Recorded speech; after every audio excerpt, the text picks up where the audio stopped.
Ndị be anyị ka ụbọchị nke taa mara na anyị na mma anyị sị ka nke onye chiri ya zelu dịka o si dị ebe anyị si na-etere ya bụ ozi n'ụbọchị uruchi nke taa bụ Easter News 24 ka anyị si na-etere ya bụ ozi ihe a bụ gbasịta maka ya bụ ife n'ime n'obodo nọ n'ime ya na ndị nwere ụwa na-azụ n'ala Igbo anyị na-ekwusi ọ bụla nke anọ bụ osis gị na-esore ekebalụ nke tụsa ya bụ ozi akụkọ nke anyị wetara n'ụbọchị nke taa and news update nke anyị wetara n'ụbọchị nke taa bụ according to the Biafran activist, as he quote, "There is no country called Nigeria," a man tells US journalist.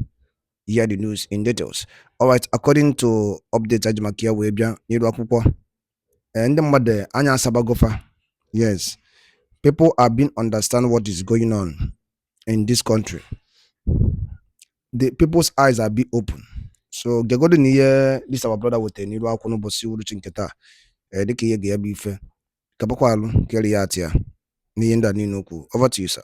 There is no land called Nigeria. There is no language called Nigeria. There are no people called Nigerians. We are only deceiving ourselves. We are not Nigerian. Okay, where is Nigeria? Where is the land called Nigeria? What is the Nigerian language? We are nations that had been forced together to live in one pathetic country. So anybody who goes there today to say pray for Nigeria, that person is just deceiving himself, because the people who want to be that Nigeria are not sat down to agree if they want to be Nigeria. Ndị ba ngwadalu dị nnenu tupu anyị gaa n'ihu gosi n'ihe ndị ọzọ anyị ji maka ya wee bịa jegodi n'ihe ya jegodi nke a. I set out as a young man to be a military pilot. I should have been flying jet fighters. I read all the physics and chemistry, mathematics of this work. I can still teach them. But by some providence, I ended up in law.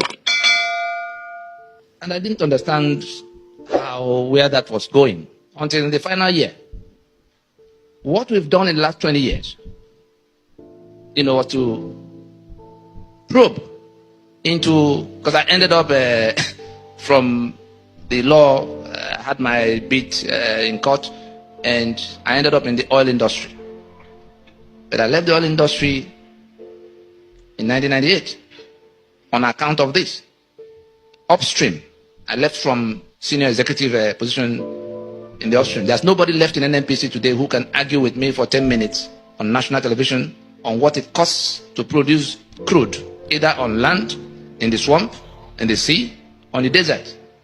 I've dealt with from what you call seismic studies, where you are looking for where you could find, to all of what you do in well development, to what you do in piping it around and processing it until the time you transport it and sell. But why did I leave? Because I came face to face with the document by which Shell and Mobil, Egypt, Earth were operating. And I said to myself, what could this mean? Does it mean we're not the owners of this land?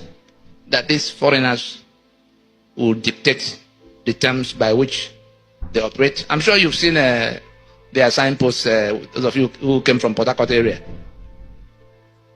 NNPC Shell joint venture. Shell operator. Earth. Anyone you see, the operator is foreign. You have a business, a joint venture. You are not to know what it costs to produce whatever it is that joint venture has to do.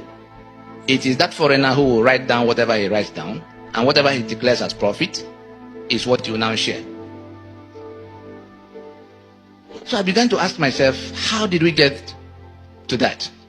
And it's not a 2-year contract, it was a 50-year lease.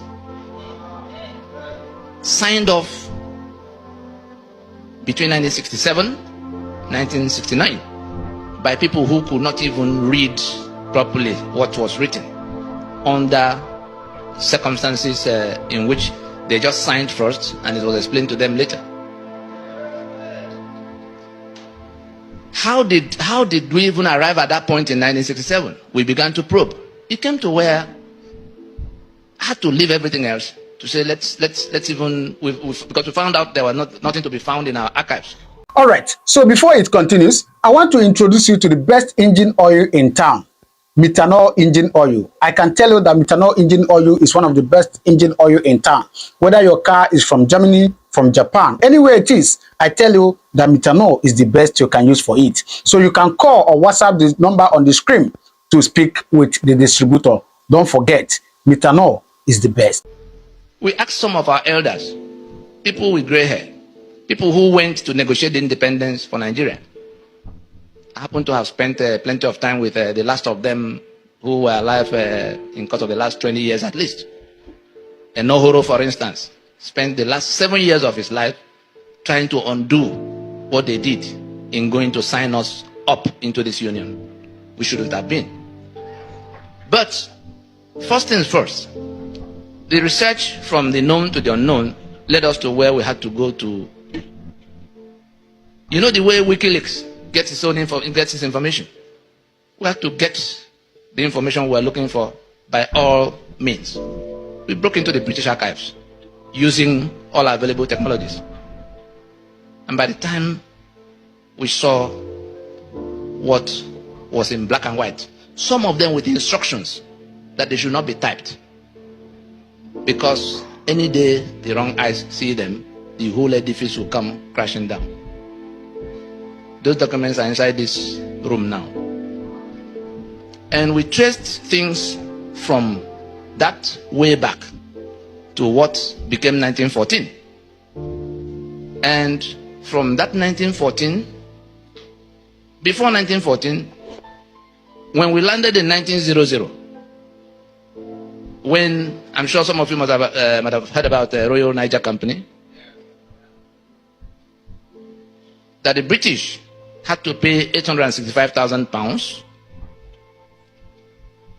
to take over the trading areas in what they consolidated in readiness for the annexation of Southern Protectorate with the Northern Protectorate.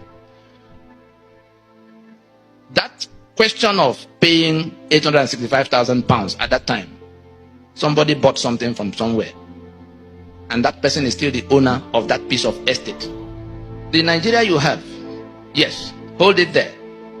The Nigeria you have is a joint venture. You saw Prince Charles the other day, and he came, you saw the sitting arrangements. We've not moved from where we were as at that time they created the union. It was a business venture. It was the trade of the era to go to wherever you can, beat them down, take whatever you can. So the British, the French, everybody was doing their own everywhere.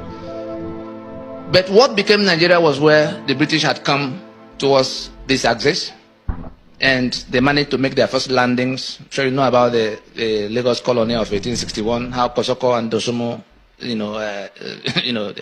like that, the oil rivers. They came from the Atlantic waterfronts, entered into trade treaties and protection treaties with some of those trading partners in little bits and patches. Those treaties, dating back to the 1840s, 50s, 60s, and all of that, was what the British had in their hands at the time. They were pushing northwards. This is Atlantic. You see Lagos there, you see Port Harcourt here. This is the Atlantic waterfront. This British came.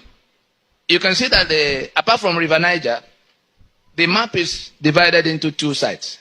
The British entered from this side, and all the parts in that lower part were already in their hands at the time. On the other side, I'm sure you all remember the jihad, which we still have. When your engine runs on a high-performance lubricant, that is always the sound. So, when it's time to choose engine oil for that Japanese, German or American car of yours, go for Methanol high-performance lubricants. Methanol X-Force OW20 Advance, 5W30 and other brands is a HC synthetic high-performance low-viscosity engine oil for gasoline engines. Excellent cold start behavior oil ensures optimum lubrication reliability in cold running phase, guarantees extremely high wear protections against deposit and black sludge, as well as high engine cleanliness. Methanol X-Force OW20 Advance and 5W30 contributes to the protection of environment by reducing emission. Methanol High Performance Lubricants is marketed by Kraft Oil and Gas Limited, Zone A, Block 2, Shop 46, behind GT Bank from Aspamda Main Gate, Trade Fair Complex, Lagos. Phone 081-63232675. Methanol High Performance Lubricants is hybrid approved and made in Germany.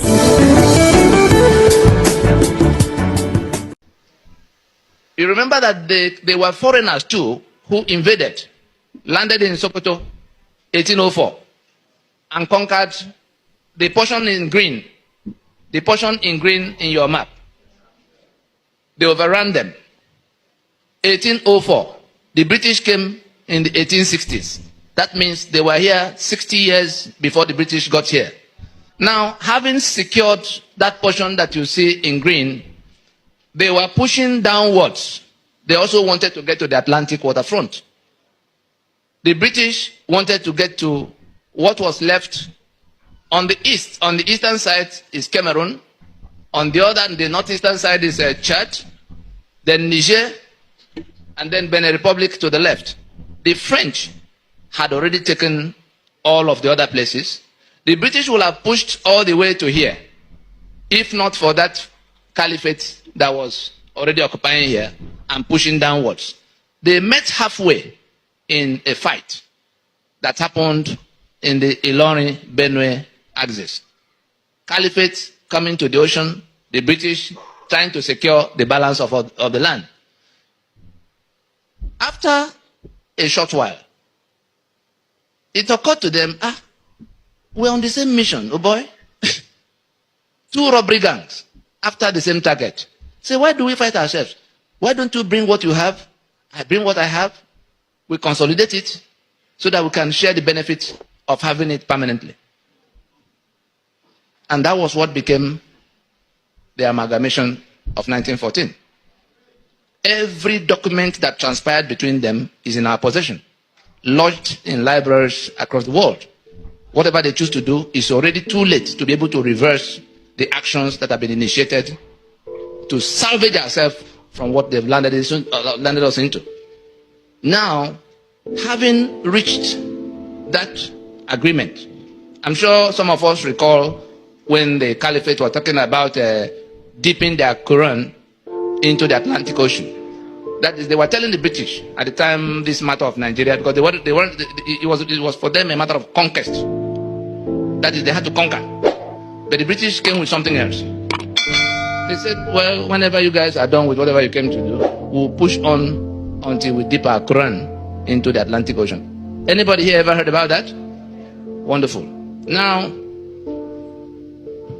the document of the amalgamation was one in which, I'm sure, who are the ones from South Africa here? Good. The apartheid, what the Boers did in South Africa was exactly what the Fulani did with their British friends over our heads here to make this place their own over the heads of the owners of all the lands. A master-servant relationship. This is an excerpt from a telegram from the Secretary for the Colonies explaining what they were about to do, because they didn't tell anybody in southern Nigeria that they were going to lump us together with the people of the north. The discussion was strictly between them and that caliphate. It was a German newspaper that leaked it for the first time on the 26th of December in 1913. It took almost 15 years of day and night exchanges, meetings, travels to piece together all those parcels of land that came under those treaties. They didn't tell them where it was all going. Everybody thought they were still, the Shekiri thought they were still in their treaty. The Lagos colony thought they were still in their treaty. Everybody, the British was tiptoeing over their head merging them. It was in 1906 that they merged the entire southern territories to become the protectorate of southern Nigeria. From that 1906, they then began to merge the systems, two mortally opposed civilizations, because on the other side, Sharia was already in place. They came as jihad. How do you create one political union with a group that owes it a duty of faith to kill the infidel? That duty never changes. No matter how you settle all the other things, the duty will never go away. You are the infidel, you have to be killed. They have a right in that their faith to lie to you. They call it taqiyya. They deceive you into thinking you are in another business until you get killed. And they are also of a feudalist worldview. You know what feudalism is? All men are not born equal. No matter what you do, what you achieve, you are no more than the slave you are to them, even if they have nothing or no education. Between the two, a terrible alchemy that as a slave, you dare not compete with your master for the ownership or control of whatever. The slave does not have a right to anything, no right to property, not even right to life. You can do away with your slave, kill your slave. And that was the civilization that was already in place, and the British knew. But they were also, they too were, what do we call them? They were feudalists too. And one thing led to the other. Eventually, they were able to piece it all together. That I'm now reading from that cablegram. Secretary of State, Secretary for the Colonies, his name was Harcourt, the one after which Port Harcourt was named. He says, in explaining what was about to happen the day before it did come public, that we have released northern Nigeria from the leading strings of the treasury. The promising and well-conducted youth is now on an allowance of his own and is about to effect an alliance with the Southern Lady of Means. I have issued the special license, and Sir Frederick Lugard will perform the ceremony. May the union be fruitful and the couple constant. Secretary for the Colonies, Lord Harcourt, boss of Lord Frederick Lugard, referring to the import and purport of the annexation of the then Protectorate of Southern Nigeria to the Protectorate of Northern Nigeria. So what they reported to you as amalgamation, as if there was some coming together of equals, was actually an annexation. And the purpose, what the British came to do, back to that map, please. Back to the map where what the British came in search of were all on this axis. But the people they met here provided resistance. You know what they call resistance? They fought and fought and fought to make a landing. I'm sure there are Yoruba people here. I'm sure some of you have heard your song many, many times. If I begin it, will you be able to join me to end it? It begins, Eyo, Eyo, Eyo, Eyo, Eyo, banta wa tó ń fi góòlù ń ṣeré, àwa ò lè sanwó ní bòde òdìlé. The clause I want you to take from it, àwa ò lè sanwó ní bòde òdìlé. Your great-grandfathers fought the British for years and years, preventing them from landing. And your song you sang now was the victory song composed. We will never pay custom duty to these foreigners on our waters. Today, 58 years into your independence, you are paying that customs religiously to people from this part. And from independence to date, not one of you had ever qualified to be Controller General of Customs. Now, I can give you up to 20 of these kind of examples. Who has ever been to Lagos Island, the Victoria Island here? Does anybody know where Bonny Camp is? Does anybody know where Eco Hotel is? The road that goes from the front of Bonny Camp to Eco Hotel, what's the name of that road? Ahmadu Bello Way. When you stand on Ahmadu Bello Way, is there any other thing to do to go to the ocean? You are on the last firm piece of land before the Atlantic. Have they not dipped their Quran into the Atlantic? Who collects the rent? The landlord or whoever? It's not the landlord that collects the rent. They take away over 2 trillion from these port operations every year. I won't call it misfortune. It so happened that a few months after Tinubu handed over to Fashola, we were at an event. He sat next to me. He was to speak before me. He finished, and I took over the microphone, and I asked him, say, Governor Emeritus, in the 8 years you were governor here, what was the maximum sum you got from federal allocation? He was quick to remember. There was 73 billion naira. I had documents with me in that event showing that in all those 8 years, Nigeria did not take away anything less than 1.6 trillion as from port operation alone. 10% of 1.6 trillion is 160 billion. 5% therefore, 80 billion. Lagos getting 73 billion in the maximum meant that Lagos in those 8 years did not get even 5% of what Nigeria was taken away from their place. The event collapsed. It was a blue roof in Ikeja here. The event collapsed when, amidst all that noise, because I had come to tell them what we were doing, that if we do not act together to recover this land, you are not only going to remain the slaves you have been since that time, they will kill you and take your land and become the new owners to eliminate future claims. At the time these things were happening, we had also, in this project, we had also gone around the country whispering at that time to the other people who were in the same danger. Nobody will listen. Back to how we've arrived at 1914.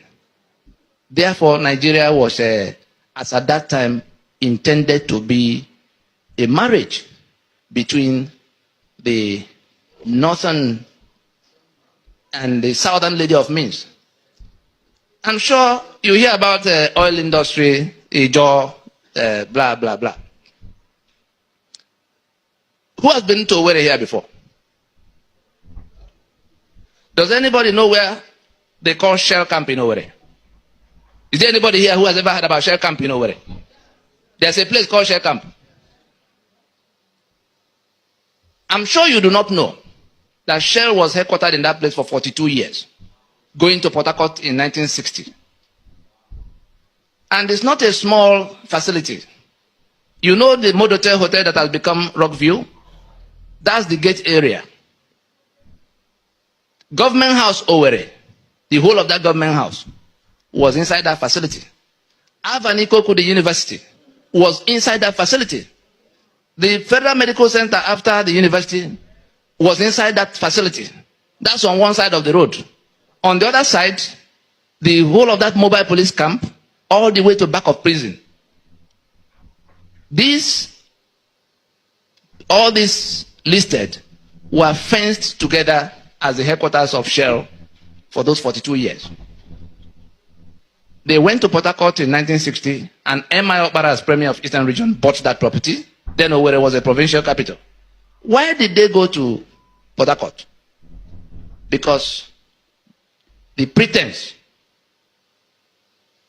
that they were dealing with some Niger Delta, some people that could not be properly described. They just wanted to create a woolly condition around that discussion because the Igbo fought them. Or very well, the Oba in Benin, you know how it ended. The King Jaja of Obobo, the one they had to send on exile, who migrated by himself from Amiibo, next to Nkwere. That's where he came from. Now, what was going on? I'm sure you know Rumo Mashi and Rumo this and that and that. That was when, and why did they do that? They had sold your oil for 50 years before they declared Oloibiri. All the story you hear about Oloibiri, false. This oil was used in the first. Ka efi were ikwu gbasịta maka ya bụ ife ndị a niile aji maka ewebe n'iru akwụkwọ n'ụbọchị nkata dịka isi kwuo nkwa na gị na-ewetere ya bụ ọpdeti gbasịta maka nwere onwe ndị Igbo na-azọ ndị na-eme n'obodo nọ n'ime ya ụnụ anụgo n'iko si wee gbata wee kwụrụ anyị ga-alapụ unu ka unu rie atụ ya bụ ife aji maka ya wee bịa n'iru akwụkwọ n'ụbọchị nketa ka anyị mara efu nche n'ụdị nke unu mgbanụ ka emesịa n'ụmụnne m